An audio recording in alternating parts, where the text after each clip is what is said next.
Radhe Radhe everyone. आप सभी को दोस्तों राधा अष्टमी की ढेर सारी शुभकामनाएं। तो दोस्तों आज की वीडियो में मैं जानकारी दूंगी कि राधा अष्टमी की पूजा हमें कब करनी है और कैसे हमें व्रत रखना है।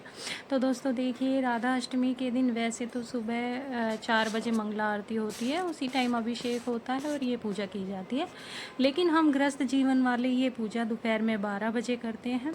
तो हमें किस तरीके से करना है, बिल्कुल सरल विधि है दोस्तों। देखो, वैसे तो आप कलश स्थापना करके भी ये पूजा कर सकते हो, लेकिन अगर आप कलश स्थापना नहीं करते हो तो आप खाली अपना राधा कृष्ण जी की मूर्ति रख के और उनको स्थापित करके आप ये पूजा संपन्न कर सकते हैं। तो दोस्तों सबसे पहले हमें एक चौकी लगा लेनी है और चौकी के ऊपर हमें लाल वस्त्र या पीला वस्त्र बिछा देना है।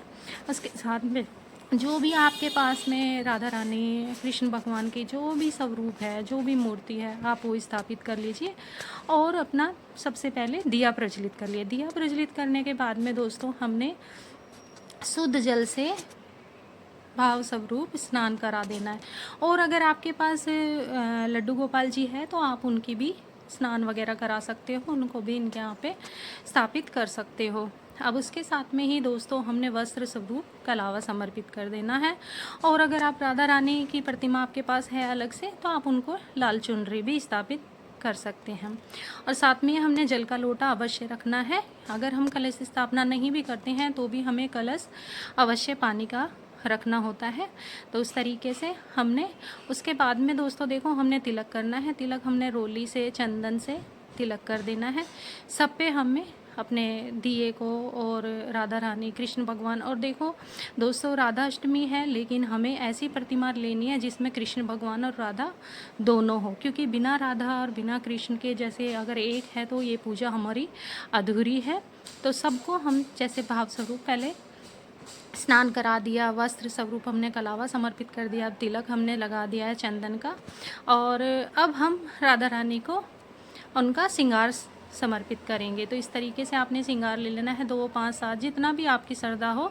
16 श्रृंगार माता रानी के करने होते हैं, आप जितना आपके पास हो तो कर सकते हैं।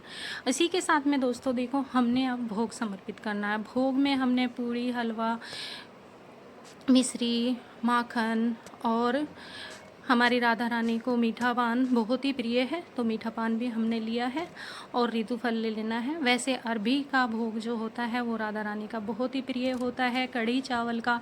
तो काफ़ी ऐसे भोग है जो हमारे राधा रानी को बहुत ही प्रिय है, लेकिन माखन, मिश्री और मीठा पान ये हमने अवश्य लेना है और जो भी ऋतु फल हो। और उसी के साथ में दोस्तों देखो हमने दक्षिणा समर्पित कर देना है, फूल हमने समर्पित करना है, धूप दीप दिखा के हमें आरती करनी है और कथा सुननी है। और दोस्तों पूजा में रही कोई भी कमी के लिए हमें क्षमा याचना करनी है। तो इस तरीके से हमने अपनी पूजा संपन्न करनी है। और दोस्तों हमें बांसुरी कृष्ण भगवान जी की ज़रूर रखनी है। अब इसके साथ में दोस्तों हम आरती करेंगे। तो अपनी मनोकामना पूर्ण करने के लिए राधा रानी से हम प्रार्थना करेंगे। और इसी तरीके से दोस्तों हमने दोपहर में पूजा करनी है। और पूजा करने के बाद में जो भी भोग प्रसाद है ना दोस्तों अपने परिवार में हम बांट देंगे। कलश की स्थापना अगर आपने की है तो वो अगले दिन उठाना है, नहीं तो ये जल का लोटा जो हमने रखा है ये हम किसी भी गमले में चढ़ा देंगे। तो बस दोस्तों ये थी हमारी सरल पूजा विधि। और जैसे दोस्तों जन्माष्टमी का रात को 12 बजे करते, वैसे दिन में हमने ये पूरा